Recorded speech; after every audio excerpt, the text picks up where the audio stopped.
Ma thèse, intitulée Transfert de connaissances en intelligence artificielle par principe de minimum de complexité, part d'un constat simple.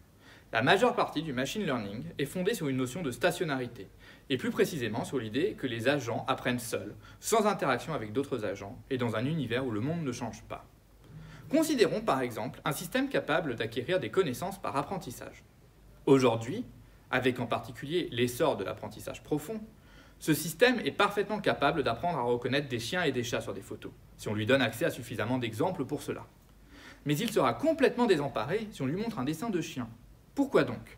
Simplement car la forme des données, leur distribution, n'est pas la même.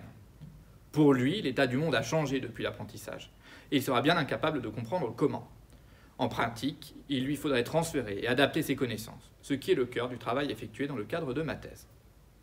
Avec mes directeurs, Jean-Louis Dessalles et Antoine Cornuet-Jols, nous avons développé une solution simple, suivre le principe du rasoir d'Occam, en considérant que les hypothèses les plus simples sont les meilleures, et par conséquent que les transferts les moins coûteux devraient être préférés aux autres. Mathématiquement, cette idée s'exprime par le biais d'un outil issu de la théorie de l'information, la complexité de Kolmogorov. Durant ces 3 années, j'ai travaillé de front sur 4 problématiques autour de l'idée de transfert de connaissances par minimum de complexité.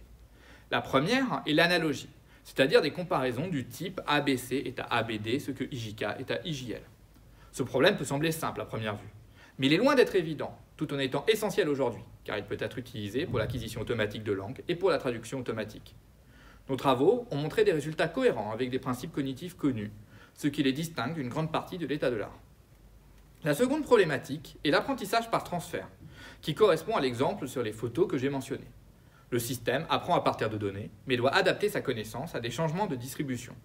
De vraies photos vers des dessins, de commentaires sur des frigos vers des commentaires sur des livres, par exemple. Le troisième problème est l'apprentissage sur flux de données. Du fait de leur caractère temporel, les flux de données contiennent intrinsèquement des changements au cours du temps, appelés dérives de concepts. Ces travaux ont été l'occasion d'une collaboration avec Marie El-Gossein et Talal Abdesalem, du LTCI, et ont des applications passionnantes, en particulier sur les systèmes de recommandation type Netflix. Enfin, j'ai travaillé avec Jérémy Sublime de l'ISEP et Bassarab Matei de l'Université Paris 13 sur le clustering collaboratif, qui implique des échanges minimaux d'informations entre différents agents, avec des applications sur des données distribuées par exemple. Mes travaux montrent que la piste du transfert par minimisation de complexité est prometteuse.